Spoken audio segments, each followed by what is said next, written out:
कितने लोग हैं जो भगवान नंदी के कानों में कुछ कहकर आते हैं? बोले हो कभी? सीधे बोल देते हो क्या जाकर? नंदी के कानों में कहने का भी एक तरीका है। आप लोगों को मालूम होगा वो तरीका? नहीं मालूम? ये बेलपत्री की जो डंडी रहती है ना, बीच का जो भाग है, ध्यान दिए ना जरा सा, ये बीच की जो डंडी है, फिर से देखिए, बेलपत्री के 2 पत्ते और उसके पास में जो बीच की जो डंडी का भाग है, दिख रहा है आप लोगों को? ये 2 डंडी, ये बीच की 2 पत्ती और उसके बीच में जो 2 डंडी का भाग होता है। जब हम देवादिदेव महादेव से कोई बात करें कि बाबा बहुत दुखी हूँ, बाबा बहुत तकलीफ चल रही है, बाबा मैंने एक कंपटीशन एग्जाम में परीक्षा दी है, बाबा मेरे जीवन में ये तकलीफ हो रही है, बाबा, तब इस बेलपत्री की जो ये डंडी होती है, इस उंगली से, इस अंगुष्ठ से इस डंडी को पकड़ा जाता है और बाबा के कर्ण में कहने से पहले ये हाथ को नंदी के ऊपर रखकर फिर हम बाबा के नंदी के कानों में कहते हैं और चलते समय इस बेलपत्र को अशोक सुंदरी की जगह पर चढ़ाकर वापिस सजाते हैं। देव अधिदेव महादेव को पार्वती की बात मानना ही पड़ती है और वो कहना ही पड़ता है। ये बेलपत्र की महत्व, ये जितना फल एक बेलपत्र की पत्ती में, उतना की उतना फल। हम आपसे फिर कहेंगे, कभी मौका मिल जाए जिंदगी में, कभी तुम्हारे जीवन में अगर मौका मिले और कहीं बेलपत्री का वृक्ष मिल जाए जिसकी छांव तुम्हारे ऊपर पड़ रही हो, तुम्हारे ऊपर अगर बेलपत्री की छांव पड़ रही हो, उसके नीचे बैठकर कभी मौका मिले, एक बेलपत्री का पत्ता मात्र रखकर आप शिव जी का नाम लेकर जल भी अगर समर्पित कर रहे हो ना, तो वो 12 ज्योतिर्लिंग को जल चढ़ाने के बराबर फल प्रदान कर। एक बेलपत्री का पत्ता, एक बेलपत्री का वृक्ष, एक बेलपत्री के वृक्ष की छांव हमारे जीवन को कृतार्थ कर देती है, धन्य कर देती है, कृतार्थ। ज्ञान और व्यवहार ये 2 है, ज्ञान और व्यवहार 2।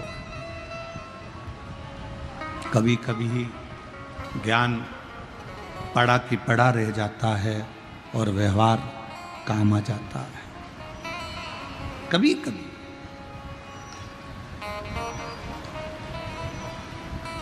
तुम कितने विद्वान हो, तुम्हारी विद्वत्ता तुम्हारे पास में रखिएगा।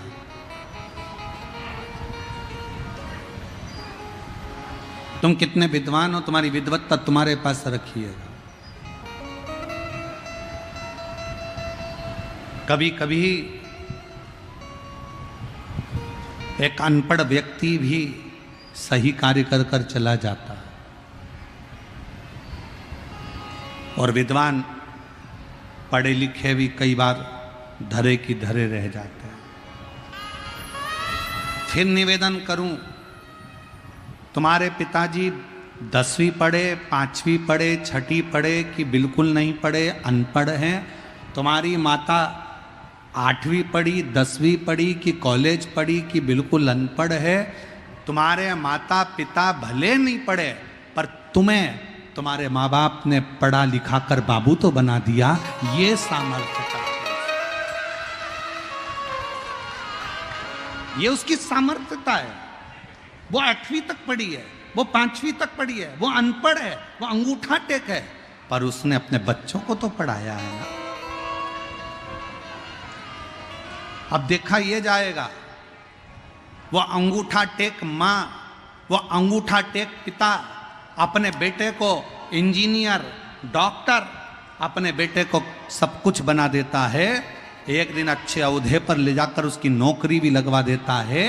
देखना तो ये पड़ेगा कि वो अंगूठा टेक माँ और अंगूठा टेक बाप ने अपने बच्चे को इंजीनियर बना दिया। अब देखना ये है कि तुम पढ़े लिखे अपनी औलाद को कहां तक पहुंचाते हो, वो देखने वाली बात, वो देखने वाली बात। माँ घर में काम कर रही है तो तो भी बच्चे पर ध्यान रख रही है, माँ घर में रसोई बना रही है तो भी बच्चे का ध्यान रख रही है। और एक आज के जमाने के पढ़े लिखे लड़के, पढ़े लिखी लड़कियां जब विवाह हो जाता है तो उनको बच्चों को संभालने के लिए एक आया की जरूरत पड़ती है। बच्चों को संभालने के लिए एक आया की जरूरत है जो बच्चे को संभाले। झाड़ू लगाने के लिए झाड़ू वाली की, बर्तन वाले के लिए बर्तन मांजने वाली की, कपड़ा धोने वाले की, झाड़ू पोछा करने वाले की, रसोई बनाने वाले की, पूरे घर में सारे नौकर चाकर की जरूरत पड़ती है। पर एक अंगूठा टेक माँ झाड़ू भी लगाती है, पोछा भी लगाती है, बर्तन भी मांजती है, भोजन भी बनाती है और आए हुए मेहमानों का सम्मान भी करती है। और तुम जैसे बेटे को कभी कलेक्टर, कभी एसपी और कभी इंजीनियर, कभी डॉक्टर बना देती है। उसको नहीं आता कुछ भी, वो नहीं जानती, ज्यादा पढ़ा लिखी नहीं है। और सही बोलूं ना मेरी बहनों, ओ मेरी बिहार की जीजियों, कई मेरी जीजियां तो ऐसी आज भी बैठी हुई हैं और आज भी भारत की भूमि पर ऐसी माताएं हैं, ऐसे पिता हैं जिनको आज भी स्क्रीन टच मोबाइल चलाना नहीं आता। आज भी है। और स्क्रीन टच तो जाने दो, कीपैड पे भी कोई फोन लगा कर देगा तो बात कर लेगी, नहीं तो वो नंबर दबाना भी नहीं जानती। ये जो पीढ़ी है ना, जिसका दर्शन आज तुम कर रहे हो ना, ये पीढ़ी का दर्शन आने वाले समय में नहीं होगा। आने वाले समय में तो ऐसे बच्चे पैदा हो रहे हैं कि जब तक उनके हाथ में मोबाइल नहीं दो तब तक मुंह में एक निवाला नहीं लेते हैं।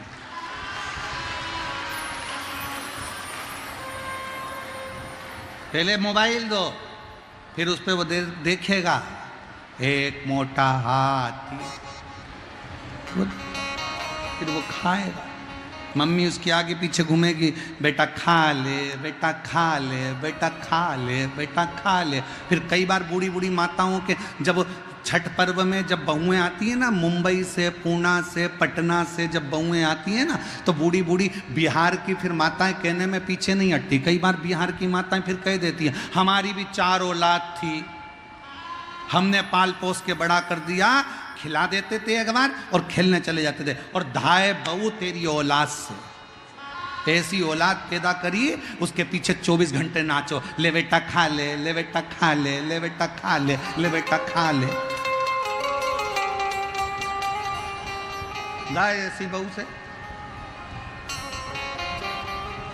कहां ढूंढोगे उसको, कैसे ढूंढोगे उसको? आज भी वो अंगूठा टेक माँ, आज भी वो अंगूठा टेक पिता अपने बच्चों के लिए सब कुछ करना चाहता है, सब कुछ।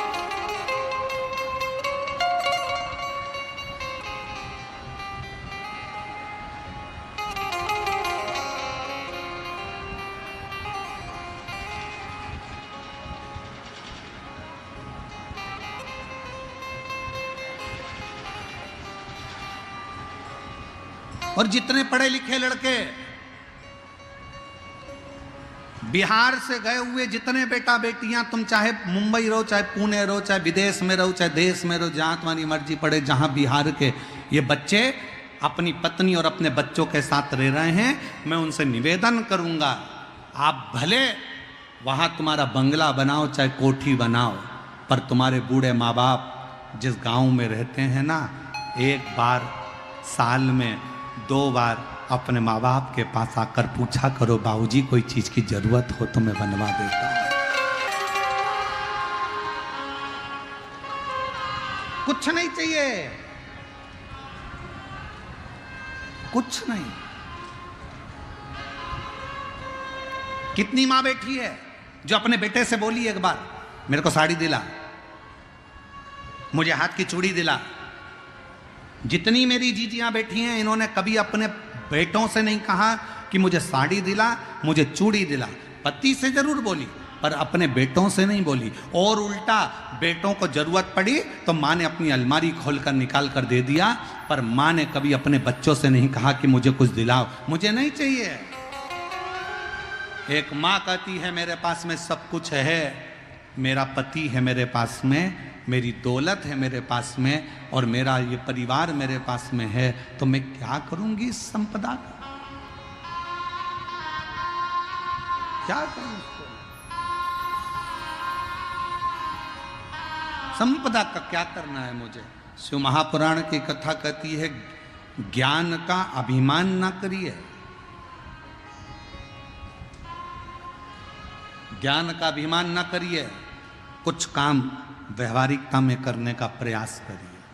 तुम्हारे पापा नहीं पढ़े लिखे, अपना ज्ञान अपने पास में रखिए। तुम्हारी मम्मी नहीं पढ़ी लिखी, अपना ज्ञान अपने पास में रखिए। तुम्हारे घर के बुजुर्ग नहीं पढ़े लिखे, अपना ज्ञान अपने पास में रखिए। कभी कभी अगर माँ बाप के पास में आकर बैठो, बुजुर्गों के पास में आकर बैठो, तो ज्ञान की चर्चा नहीं, व्यवहारिकता की चर्चा होना चाहिए। मम्मी, आपके हाथ का भोजन अच्छा लगता है, पापा आप थोड़ा बैठा करो, पापा को माँ को थोड़ा हृदय लगाने का प्रयास करो,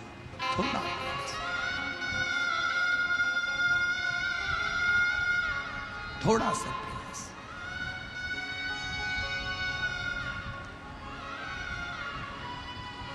आज का जमाना बड़ा प्रोफेशनल हो गया है। लोग रिश्ते भी केवल तब तक निभाते हैं जब तक उनको तुम्हारी जरूरत पड़ती है, उसके बाद लोग रिश्ता निभाना भी बंद कर देते हैं। आज का जमाना प्रोफेशनल हो गया। जरूरत है तो रिश्ता है, जरूरत खत्म और रिश्ता खत्म।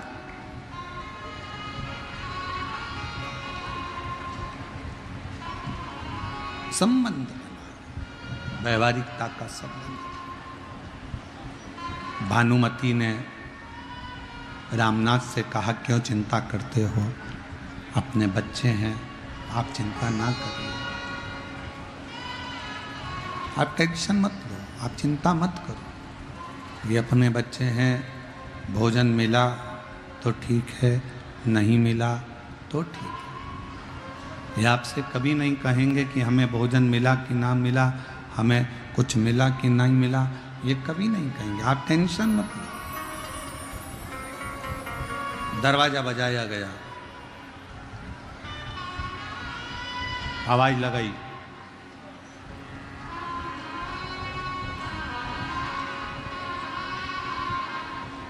कौन है दरवाजे पर? गांव के लोग आकर खड़े होकर कहते हैं, कल शिवरात्रि है। पूरे गांव के लोगों के घर से एक एक लोटा दूध आएगा, सबको शंकर भगवान पर चढ़ाना है।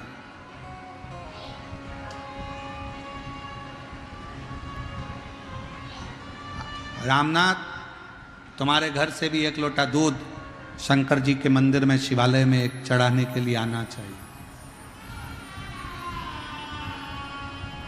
अब गांव के पटेल खड़े हों, गांव का सरपंच खड़ा हो, गांव का कोई विद्वान खड़ा हो, तो उनको पलटकर ये थोड़ी ना कहा जाता कि मेरे पास में कुछ नहीं है। ठीक है साहब, चढ़ाऊंगा जरूर। जब तुम्हारे दरवाजे पर कोई कुछ लेने के लिए आए ना, तुम्हारे दरवाजे पर अगर कोई कुछ लेने के लिए आए, तो बिल्कुल कभी ये मत बोलो कि मेरे पास कुछ नहीं है, मैं नहीं दे सकती, मेरी तो इतनी बेकार परिस्थिति है, मैं कहाँ से लाके दूंगी, मेरे पास तो 1 रुपया नहीं है। नहीं, उससे कहो आप चिंता मत करो, आप कार्यक्रम करो, जब मेरा बाबा मुझे देगा ना, तो मैं झोली भरकर तुम्हारे दरवाजे पर डालकर चली जाऊंगी, तुम चिंता मत करो।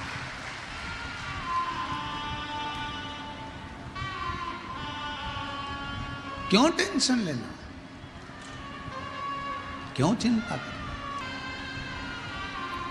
किस बात की चिंता करते हो? आप परेशान मत हो। दरवाजा बजाया गया, गांव के लोगों ने आकर कहा कि रामनाथ, अरे रामनाथ, कल शिवरात्रि है और सबके घर से 1 लोटा दूध आएगा, शंकर भगवान को सब अपने अपने घर से लाकर चढ़ाना है, शिवरात्रि का त्यौहार मनाना है, शिवरात्रि का त्यौहार मनाना। रामनाथ ने कहा, ठीक है प्रभु। सब चले गए गांव के लोग, पत्नी और पति को रात भर नींद नहीं आ रही, पूरी रात हो गई चिंता में पड़े पड़े, टेंशन में पड़े पड़े, पूरी रात हो गई, पूरी रात। बच्चे सो रहे हैं। पति ने, रामनाथ ने अपनी पत्नी से कहा कि बच्चे 2 दिन के भूखे हैं, उनको भोजन नहीं मिला तो दूध कहां से लाऊंगा।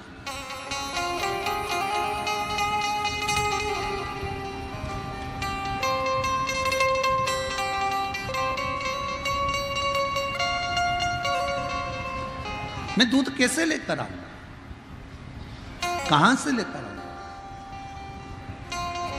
पत्नी कहती है क्यों चिंता करते हो, 2 दिन भूखे रहे ना, कल भी भूखे रहेंगे, शिवरात्रि का व्रत हो जाएगा।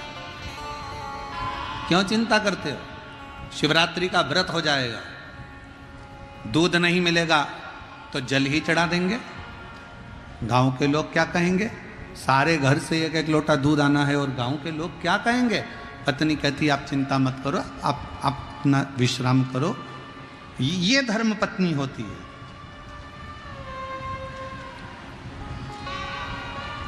कितना भी कर्जा हो जाए, धर्म पत्नी खड़ी होकर कह दे चिंता मत करो, कमाएंगे जब देंगे। पति कह रहा है मैं तो मर जाऊं तो अच्छा, सुसाइड कर लूं, नहर में चले जाऊं, नदी में चले जाऊं, कहां से कर्जा चुकाऊंगा। पत्नी उस जगह पर खड़े होकर कह दे तुम्हें चिंता करने की जरूरत नहीं है, जब आएगा तब देंगे। मरने का प्लान छोड़ो और व्यापार आगे कैसे बढ़ाना है, उन्नति की ओर कैसे बढ़ना है, अपन को कितनी मेहनत करना है, उस पर ध्यान दिया जाए।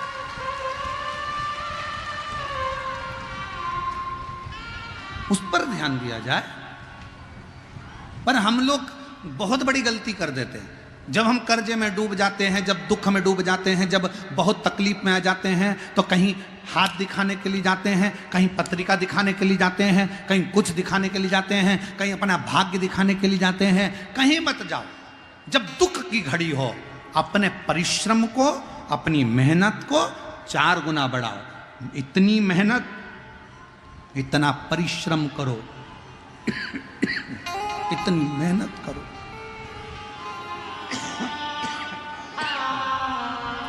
इतना परिश्रम, इतनी मेहनत करो, इतना परिश्रम करो और भगवान पर विश्वास रखो, भरोसा रखो, सफलता मिलेगी जरूर। भटक रहे हैं, भटक रहे हैं। और लोगों ने क्या कहा, किसी के यहाँ पूछने गए साहब हमारे यहाँ इतना तकलीफ क्यों है, तो कह दिया तुम्हारी पड़ोसन ने, तुम्हारे रिश्तेदार ने तुम्हारे ऊपर कुछ कर दिया, इसलिए तुम दुखी हो। तो उससे कहो इसको सही कर दो। जो पड़ोसन ने हमारे ऊपर करा तुम पड़ोसन पे कर दो, करो तो सही। भाई संसार में किसी की सामर्थ्यता नहीं है कि कोई किसी के ऊपर टोना कर दे। किसी की सामर्थ्यता नहीं है। अगर टोना करने वाले होते तो बड़ी बड़ी फैक्ट्रियों वालों पर करते हैं। तुम्हारी छोटी सी पान की दुकान पर कोई टोना नहीं करता, जिसमें 10 रुपए की कमाई होती हो, 20 रुपए की कमाई होती हो, उसमें क्या टोना करेगा कोई। ये हमारे भाग्य का खेल है, ये हमारी किस्मत का खेल है। हम परिश्रम से थोड़ा सा डाउन हुए इसलिए डाउन पर चलेगा।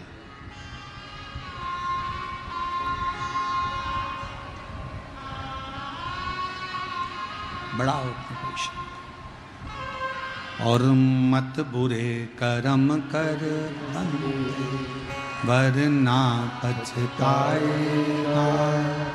भगवान की आँखों से तू बच नहीं पाएगा, तू बच नहीं पाएगा। अरे ओ अज्ञानी मत कर नादानी, अरे ओ अज्ञानी मत कर नादानी। तेरे कर्म का फल भी तू ही पाएगा, जैसा तू। इसकी आवाज बढ़ाओ, अंदर की आवाज। मत बुरे कर्म कर बंदे वरना पछताएगा। भगवान की आंखों से तू बच नहीं पाएगा, तू बच नहीं पाएगा। अपना परिश्रम पूर्ण रखिए। बहुत दूर दूर से आप लोग आए हैं कथा श्रवण करने के लिए, बहुत दूर दूर से आप यहाँ पहुँचे हैं कथा सुनने के लिए। परिश्रम कर कर ही तो पहुँचे हो, मेहनत कर कर ही तो पहुँचे हो। अब जब इतनी मेहनत कर कर इतनी गर्मी में आप कथा सुनने के लिए आए हो, तो मेरा भोले बाबा आपको क्या खाली लौटा देगा? मेरा शंकर भी तो कुछ ना कुछ देकर भेजेगा यहाँ से आपको। और आज तो भोजन अपन करते ही नहीं, आज तो व्रत है।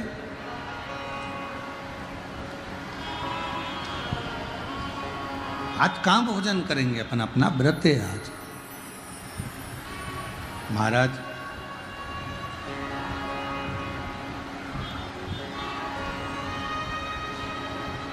चारों बच्चे पार्थिव शिवलिंग का निर्माण करने लगे। कल कथा में कहा था,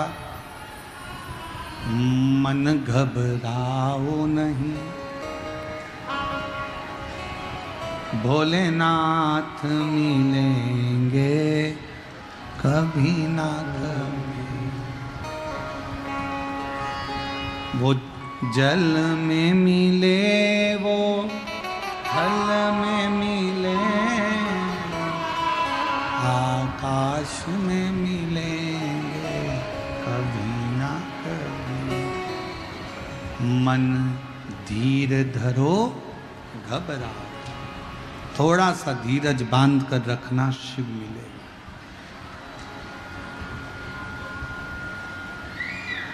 कष्ट है जीवन में, हारना नहीं है। संघर्ष है जीवन में, हारना नहीं है। मिलेगा। चार बच्चे मट्टी उठाकर लाए बगीचे में से, पार्थिव शिवलिंग का निर्माण करा है बच्चों ने।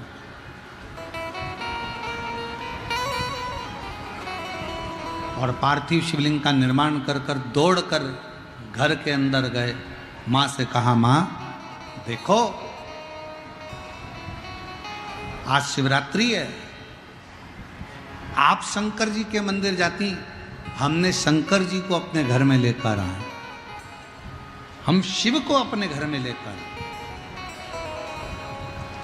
जब श्रावण के महीने की शिवरात्रि आती है, ऑनलाइन शिव जी की अभिषेक पूजन अपन लोग करते हैं। आप लोग करते हैं उस समय ऑनलाइन अभिषेक पूजन ऑनलाइन करी जाती है। और शिवरात्रि के समय पर जब ऑनलाइन पूजन करते हैं तो उसका प्रभाव यही रहता है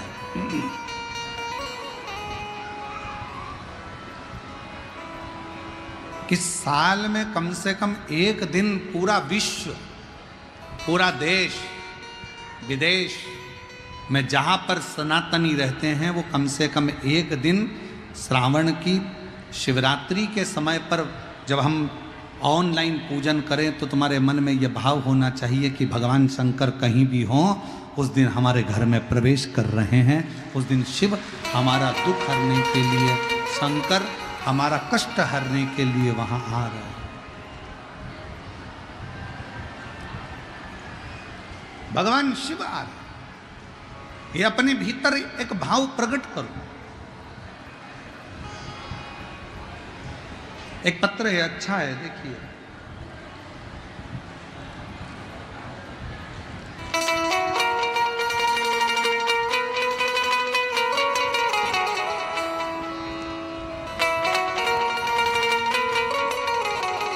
मैं गायत्री देवी, जिला बेगूसराय, बलिया गांव की निवासी हूँ और तेरा ही दिया मैंने खाया पिया है, तेरा शुक्रिया तेरा शुक्रिया। माँ आज हमने शंकर भगवान को अपने घर पर लेकर आए।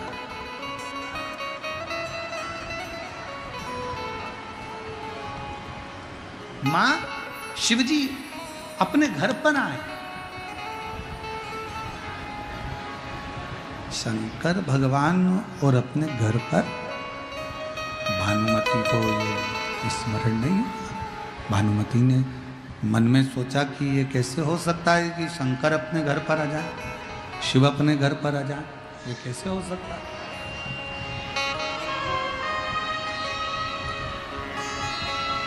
भानुमति ने अपने पति रामनाथ से कहा चलो दर्शन करते हैं।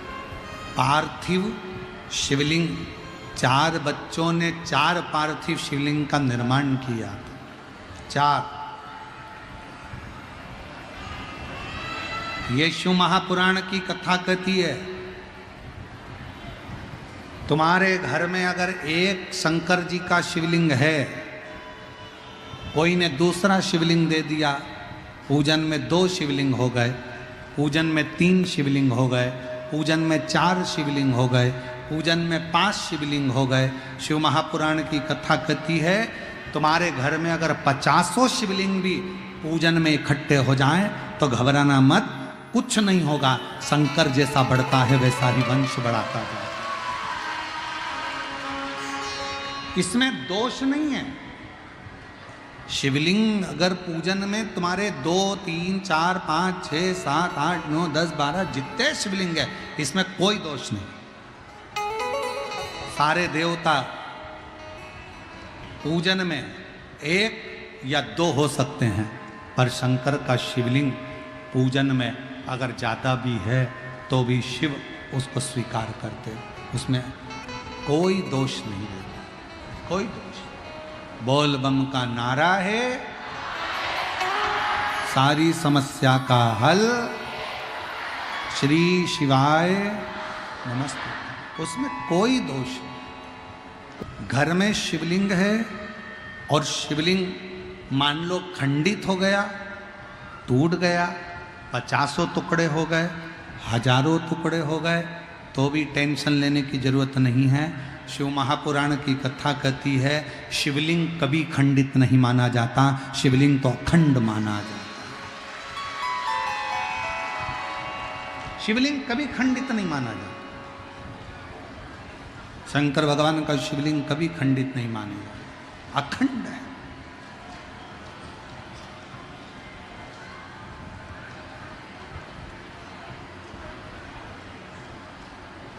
वो कहते हैं ना, मंदिर मंदिर में मिलेंगे भोलेनाथ, चढ़ाऊं लोटा जल भर के, और काहे के गणपति बनाए, काहे के भोलेनाथ, काहे के गणपति बनाए, काहे के भोलेनाथ, गोबर के गणपति बनाए, मट्टी के भोलेनाथ, गोबर के गणपति बनाए, मट्टी के भोलेनाथ। मंदिर मंदिर में मिलेंगे भोलेनाथ, चढ़ाऊं लोटा जल भर के। मंदिर मंदिर में मिलेंगे भोलेनाथ, चढ़ाऊं लोटा जल भर के। कौन दिना गणपति मनाए, कौन दिना भोलेनाथ, कौन दिना गणपति मनाए, कौन दिना भोलेनाथ। बुधवार गणपति मनाए, सोमवार भोलानाथ, बुधवार गणपति मनाए, सोमवार भोलानाथ। मंदिर मंदिर में मिलेंगे भोलेनाथ, चढ़ाऊं लोटा जल भर। मंदिर मंदिर में मिलेंगे भोलेनाथ, चढ़ाऊं लोटा जल भर। शिव कथा कर रहे हैं, भगवान शंकर का संवाद। भगवान शंकर का चरित्र कह रहा है, शिव महापुराण की कथा कह रहा है, बाबा का चरित्र कह रहा है। घर में शिवलिंग का निर्माण हुआ। तुमरुका जी ने चंचूला देवी से एक बात कही, जिसके घर में पार्थिव शिवलिंग का निर्माण होता है उसके घर में कभी लक्ष्मी की कमी नहीं होती है, वहां लक्ष्मी सदा निवास करती है। वहां लक्ष्मी सदा निवास करती है, सदा।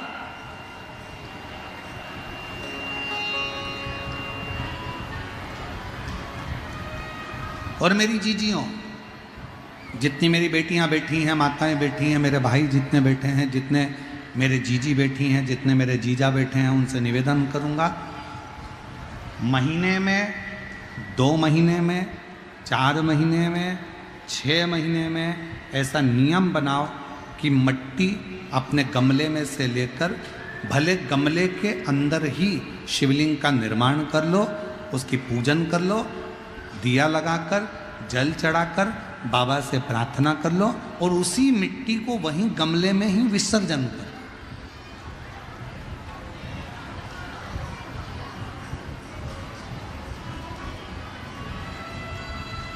जो लोग कहते हैं हमारा व्यापार नहीं चल रहा, जो लोग कहते हैं हम बड़े दुखी हैं, बहुत तकलीफ में हैं, बहुत कष्ट में हैं, बहुत परेशानियां चल रही हैं, बहुत कष्ट चल रहा है, बहुत परेशानियां हो रही हैं और हमारा व्यापार नहीं चल रहा, ये नहीं हो रहा, वो नहीं हो रहा, तो अगर कोई तुमसे अगर इस तरह से बोले तो उसको कहना, प्रत्येक महीने शिवरात्रि आती है, प्रत्येक महीने। तो ब्रह्मांड में पुष्टि मार्ग को प्रगटाया है। ऐसे पवित्र श्रीमद् वल्लभाचार्य जी की जयंती की बहुत बहुत बधाई। जो तुमसे कहे कि मेरे घर में लक्ष्मी नहीं है, मैं बहुत डिप्रेशन में चल रही हूं, बहुत टेंशन है, बहुत तकलीफ है, बहुत कष्ट है, बहुत कष्ट। प्रत्येक महीने शिवरात्रि आती है, पंचांग में, कैलेंडर में लिखी होती है। और कई लोग कहते हैं हमको मालूम नहीं पड़ता कि कब शिवरात्रि आ गई, कब चले गई। तो अब की बार हम भी विचार कर रहे हैं कि पूरे साल की शिवरात्रि हमारी सोशल मीडिया पर हम पूरे साल कौन से महीने में शिवरात्रि कितनी तारीख को आएगी, वो एक कैलेंडर जैसा हमारा जो फेसबुक है, हमारा जो यूट्यूब है, इंस्टाग्राम है, हम उसको प्रयास कर रहे हैं कि उस पर हमारी विठलेश सेवा समिति के द्वारा पूरे महीने की शिवरात्रि पूरे शिव भक्तों के सोशल मीडिया पर पहुंच जाए, जिससे लोगों को ध्यान रहे कि इतनी तारीख की शिवरात्रि आती है, लोगों के स्मरण में रहे कि इतनी तारीख को शिवरात्रि आएगी, मासिक शिवरात्रि इतनी तारीख को है, मासिक शिवरात्रि इतनी तारीख को है। उनके महाराज प्रत्येक घर में हर महीने, भले गमले में करो, थाली में करो, पूजन के स्थान पर करो, पर पार्थिव लिंग का निर्माण होना चाहिए प्रत्येक में। और फिर निवेदन करें, जिसकी जिंदगी में कर्जा ही कर्जा डूबा हुआ है, कर्जे में लदा लूम हो और कोई उन्नति हो ही नहीं रही, बहुत कष्ट में हो गए, तो प्रदोष के दिन बेलपत्री के वृक्ष के नीचे दीप लगाएं, शिव जी के मंदिर में जाकर दीप लगाएं और अपने घर के दरवाजे पर दीप लगाएं। प्रदोष के दिन बेलपत्र के वृक्ष के नीचे लगाया गया दीपक, शिव मंदिर में लगाया गया दीपक और अपने दरवाजे पर लगाया गया दीपक, ये तीनों जब एकाग्रित भाव से दीप लगाए जाते हैं तो ब्रह्मा विष्णु महेश हमारे कार्य की सफलता देते ही हैं, उसमें अटकल नहीं है, उसमें तकलीफ नहीं है।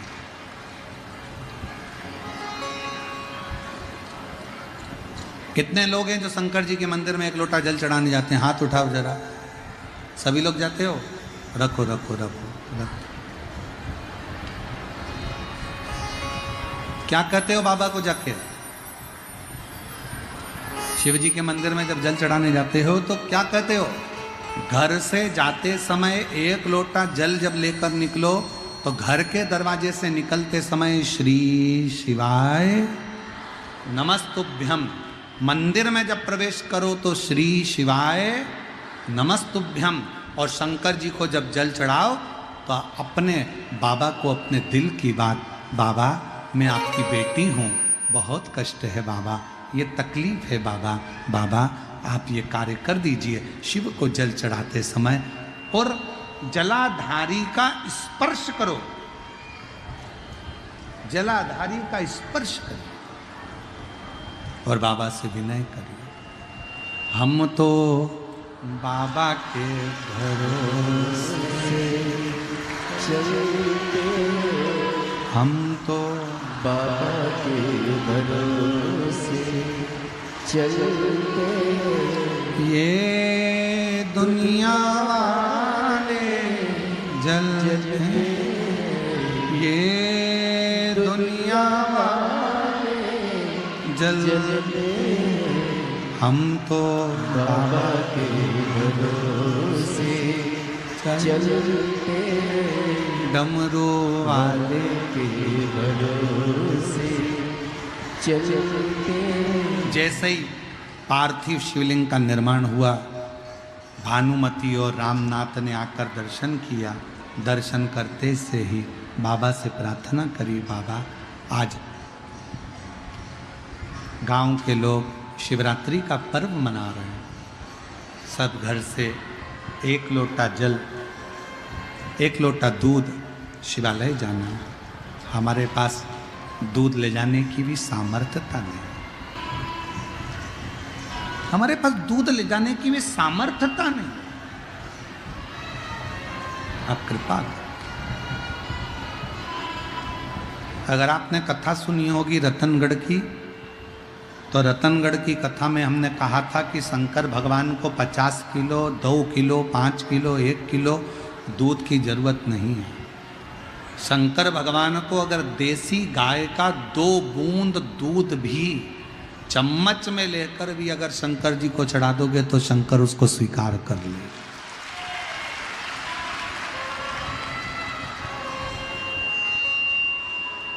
शिव उसे स्वीकार करे। बाबा कुछ नहीं। बच्चा दौड़ कर गया अंदर, और चारों बच्चे जब अंदर दौड़ कर गए, घर में रखा हुआ थोड़ा सा कोठी में जो आटा चिपका हुआ था, डब्बे के अंदर जो आटा लगा हुआ था, उसमें पानी डालकर लोटे में लेकर आ गए। और आकर लोटे में लेकर आकर बोले, माँ शिव जी को दूध चढ़ाना चाहिए ना शिवरात्रि को, हम दूध लेकर आए। माँ ने जैसे ही बच्चों के हाथ में दूध देखा, पूछ दिया, ये दूध कहाँ से है? बच्चों ने कहा, माँ आटे के डब्बे में पानी डालकर उसको घोल कर लेकर आए। माँ शिवजी से कहती है, बाबा जो हमारी सामर्थ्यता है उसके अनुसार हमने चढ़ा दिया। जैसे ही दूध चढ़ाया, भगवान शंकर और पार्वती नंदी पर बैठकर सामने से आ रहे थे, नीचे उतरे। पार्वती जी ने एक बूढ़ी का रूप लिया, सिर पे लंबी सी बिंदी, नासिका से लेकर शिखा तक मां पार्वती के सिंदूरा भरा हुआ था। शंकर भगवान एक बूढ़े का रूप रखकर, सिर पे पाग बांधकर, साथ में एक गौ माता को लेकर, बहुला को लेकर, गाय को लेकर पहुंच गए। दस्तक दी, दरवाजा बजाया, रामनाथ, ओ रामनाथ। रामनाथ ने दरवाजा खोला। तुम कौन हो?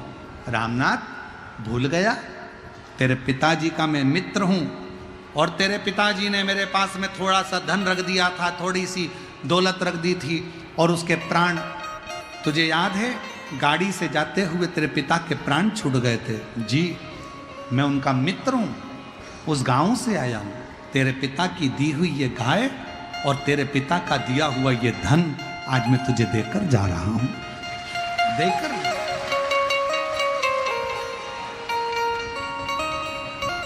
ये तेरे पिता ने दिया था, मेरे पास तो रखा हुआ था और मैं तुझे देकर तुझे दे। अरे कितनी, जरा विचार करिएगा। एक नियम अगर आपने पार्थिव लिंग के निर्माण का बना लिया, पार्थिव शिवलिंग के निर्माण का यदि एक नियम बना लिया कि प्रत्येक महीने की शिवरात्रि पर मुझे पार्थिव लिंग बनाना है, पूजन करना है। मैं बहुत दुखी हूं, बहुत कष्ट है, बहुत बीमारी है, घर में 1 रुपया नहीं है, कर्जे में लदालूम हो गई। 2 महीना, 3 महीना, 4 महीना अगर सच्चे मन से बाबा का विश्वास के साथ अगर पूजन करा है तो 5वें महीने में तो बाबा धन देकर ही मानेगा, वैभव देकर ही मानेगा, आपके हृदय की बात सुनकर ही रहेगा।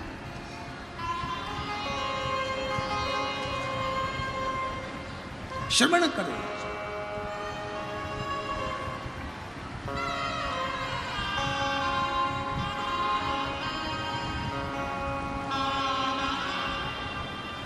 जयपुर की भूमि पर जब 1 मई से 7 मई तक कथा होगी, दोपहर में 1 बजे से 4 बजे तक विद्याधर नगर स्टेडियम में, जब जयपुर के लोग और आसपास के लोग कथा सुनने आएंगे और आप लोग टीवी पर जब कथा सुनेंगे तो उसमें एक प्रसंग सुनिएगा।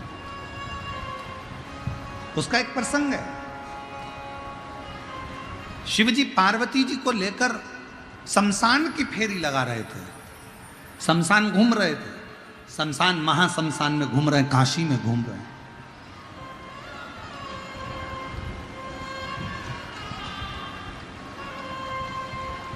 और एक छोटा सा बच्चा अभिमन्यु काशी के घाट पर बैठा हुआ अपनी मां के लिए रोता है, अपनी माता के लिए रो रहा है। गंगा नदी की रेत पत्थर पर रखकर अपनी मां का पुतला बनाकर उससे पूछ रहा है, मां तू कब आएगी? और मां नहीं है, मां मर चुकी है, मां के प्राण छूट चुके हैं। ईसर गोरा शिव महापुराण की कथा को जयपुर की भूमि से जरूर सुनना, अखंड सौभाग्य देने वाली वो कथा है। मेरी मां तू कब आई? पार्वती जी तो कुछ नहीं बोली, शंकर जी को लगा कि मेरे शिवलिंग की पूजन कर रहा है, पर वो मां का पुतला बना रहा था, बालू रेत से, गंगा की नदी की रेत से बालू का पुतला बना रहा था अपनी मां का। और शंकर को लगता है कि मेरा शिवलिंग का निर्माण करा है। शंकर भगवान उसी समय पर पार्वती जी को आज्ञा देते हैं, पार्वती जाओ इसकी मां बनकर इस बच्चे को गोदी में बिठाकर इसका लाड़ लड़ाओ और इसकी परवरिश करो। से गोरा जी कहती हैं, कैसी बात करते हो भोलेनाथ, ये अपनी मां का पुतला बनाया और तुम कह रहे हो कि शिवलिंग? कुछ भी हो, मिट्टी का ढेला बनाया है, मतलब मेरा शिवलिंग का निर्माण करा है। अब मेरी इस मूर्ति का उसने निर्माण करा, इसलिए इसका लालन पालन तुम्हें करना पड़ेगा। पार्वती जी उसकी मां का रूप रख कर जाती हैं, गौरा उसका मां का रूप रख कर जाती हैं और बच्चे का, अभिमन्यु का पालन पोषण करती हैं। बच्चा जब बड़ा हो जाता है तब माता उसका सारा वैभव देकर, संपदा देकर पुनः कैलाश धाम पर आकर विराजमान हो जाती हैं। वो ईसर जी और गौरा जी की कथा है, उसको सुनिएगा। जो जीवन में सुख प्रदान करने वाला आनंद। और हम तो जयपुर वासियों से कहेंगे, मौका छोड़ना मत, पंडाल में बैठकर कथा कर तत्व श्रवण करिए।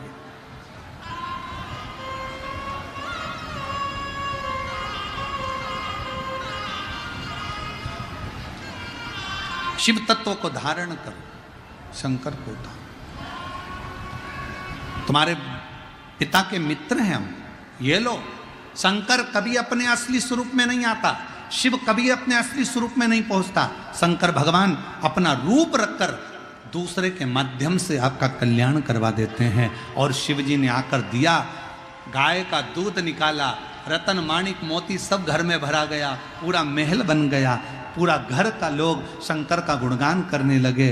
और ऐसी कोई शिवरात्रि नहीं जाती थी जिस समय पर वो चारों बेटे शंकर के पार्थिव लिंग का निर्माण नहीं करते थे। ऐसी शिवरात्रि की महत्वता, ऐसी शिवरात्रि की महत्वता हमारे शास्त्र, हमारे वेद, हमारे पुराण करते हैं कि जिस शिवरात्रि पर भूलवश भी अगर मिट्टी का ढेला बनाकर भी पूजन किया जाए तो शंकर करुणा करता, शिव आनंद देता।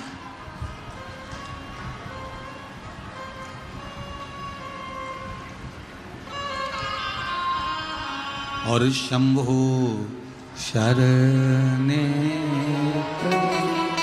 मांगो घड़ी है दुख का दया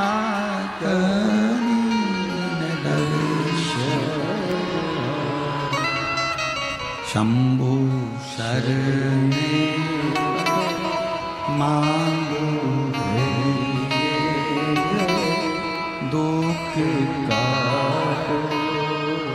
दया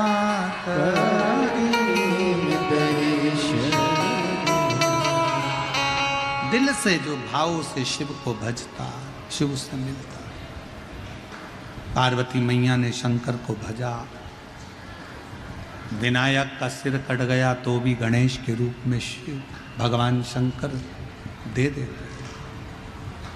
दो शिवलिंग का प्रागट्य एक साथ हुआ है भारत की भूमि पर।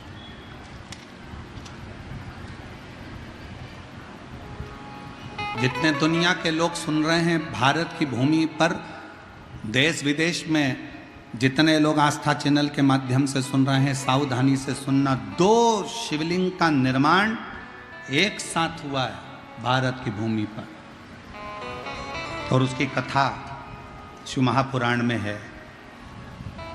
208 number page Gita Press Gorakhpur की निकालिए और उसको पढ़ना प्रारंभ करो 216 तक।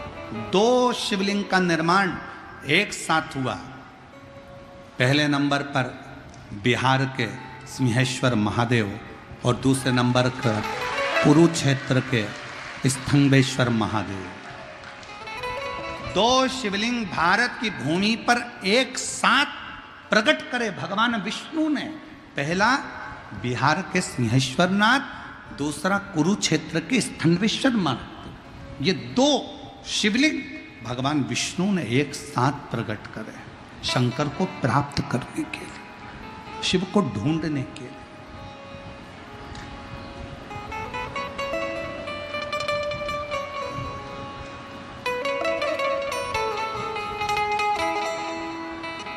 और इत सिंहेश्वर नाथ है, उत स्थनेश्वर नाथ है, और बीच शिव पुराण चले धीरे धीरे। बीच शिव पुराण चले। एक स्थानेश्वर महादेव, दूसरा सिंहेश्वर महादेव, दो ऐसे।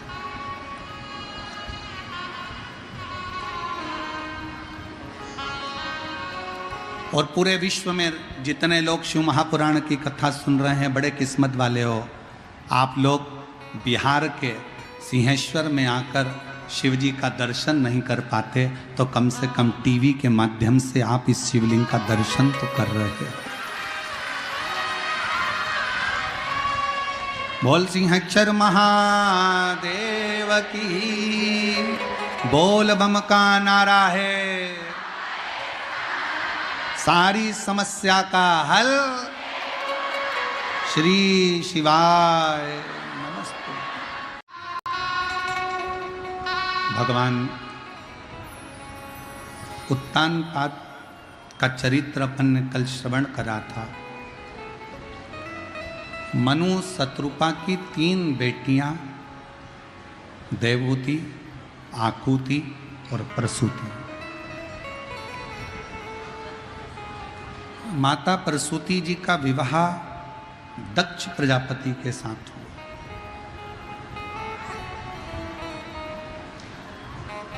और दक्ष प्रजापति के साथ विवाह होने के बाद में माता प्रसूति के गर्भ से बेटियों ने भी जन्म लिया और माता प्रसूति के गर्भ से कुछ बेटों ने भी जन्म लिया।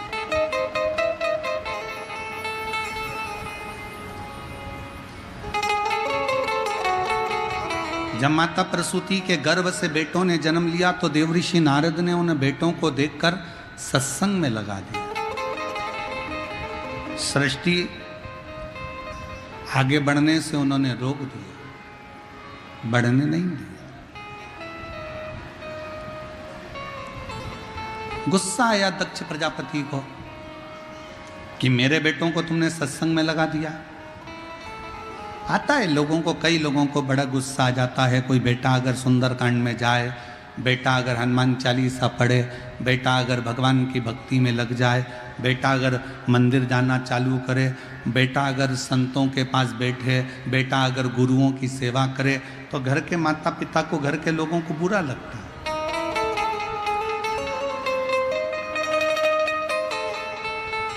आज के ज़माने में लोग अपने बेटे को कलेक्टर बनाना चाहते हैं, एसपी बनाना चाहते हैं, डीएसपी बनाना चाहते हैं, एसडीएम बनाना चाहते हैं, डॉक्टर बनाना चाहते हैं, सब कुछ बनाना चाहते हैं। और बनाओ अच्छी एजुकेशन के साथ, अच्छी विद्याध्ययन के साथ, अच्छे परिश्रम के साथ बेटा बने। हम भी यही चाहते हैं कि पूरे संसार में जितने नवयुवक बेटा बेटी हैं वो अपने एजुकेशन कर कर अपने लक्ष्य तक पहुंचे, घड़ी मेहनत कर कर, अच्छा परिश्रम कर कर अपने लक्ष्य तक जाए।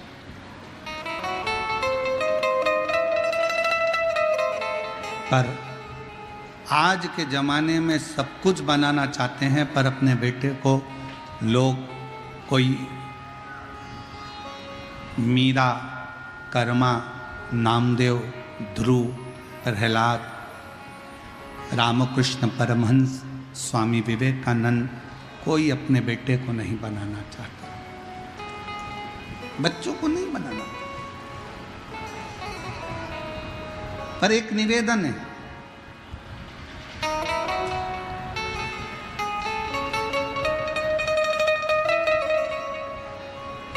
गुलाब और गुलाब जामुन किस किसने देखी है? उत्तर तो दो जल्दी से। गुलाब का फूल और गुलाब जामुन, गुलाब जामुन तो खाई भी होगी, शादी ब्याह में कहीं गए होगे तो ठीक है। गुलाब और गुलाब जामुन दोनों की राशि एक ही है। गुलाब का फूल और गुलाब जामुन दोनों की राशि एक है, पर देखो गुलाब का फूल कांटों में बैठता है, गुलाब का फूल कांटों में रहता है, और गुलाब जामुन खोए की बनती है, मावे की बनती है और घी में तलाती है। घी में से निकलकर चाशनी में जाती है, चाशनी में से निकलकर मुंह में जाती है, फिर बाद में भ्रष्टा में चली जाती है। और गुलाब का फूल कांटों में बड़ा होता है, कांटों में रहता है, टूटता है और शंकर जी के चरणों में चला जाता है, शिव के चरणों। गुलाब जामुन को जितना सुख मिला उतना गुलाब के फूल को सुख नहीं मिला। गुलाब जामुन को जितना घी मिला उतना गुलाब के फूल को नहीं मिला। गुलाब के फूल के जीवन में संघर्ष ही संघर्ष था, कांटों में रहना था, कांटों में बढ़ना था, कांटों में आगे रहना था, और कांटों में रहते रहते रहते रहते एक दिन वो गुलाब का फूल भगवान शंकर के चरणों में चला जाता है। एक बात याद रखना, जीवन में अगर थोड़ा दुख मिले, तकलीफ मिले, कष्ट मिले, चिंता मत करना। रेस में खड़ा हुआ घोड़ा, रेस का जो घोड़ा होता है ना, उसको खूब मारा जाता है, खूब मारते हैं। दुनिया के लोग कहते हैं रेस का घोड़ा जीत रहा है। रेस के घोड़े से पूछो तू इतनी तेज क्यों भाग रहा है? रेस का घोड़ा कहता है मुझे जलन हो रही है, मुझे कोड़े पर कोड़ा मारा जा रहा है, इसलिए मैं दौड़ रहा हूं। और रेस का घोड़ा जीत जाता है। दुनिया के लोगों को लगता है कि रेस का घोड़ा जीता है, पर जीता नहीं, वो शरीर के कष्ट के कारण भागता भागता आगे आ गया है। उसी तरह दुनिया के ताने, दुनिया के अपशब्द, दुनिया के कोड़े और दुनिया की आड़ी टेढ़ी बातें आपको रेस के घोड़े की तरह भगाएगी और एक दिन आपको आगे निकालकर मंजिल तक पहुंचा। मिलेंगे ताने, मिलेंगे अपशब्द, पर आपको आपकी मंजिल तक पहुंचा दे।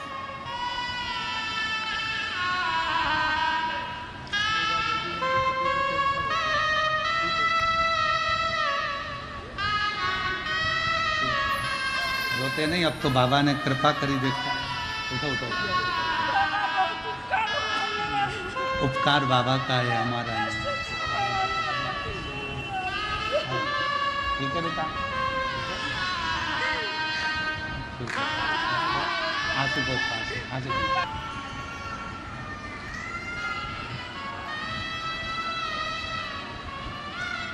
माता प्रसूति के बेटों को सत्संग में लगा दिया नारद जी ने। क्रोध आ गया दक्ष प्रजापति को, और दक्ष प्रजापति ने क्रोध में आकर, जैसे ही दक्ष प्रजापति को क्रोध आया और उन्होंने नारद जी को श्राप दे दिया, नारद मैं तुझे श्राप देता हूं नारद,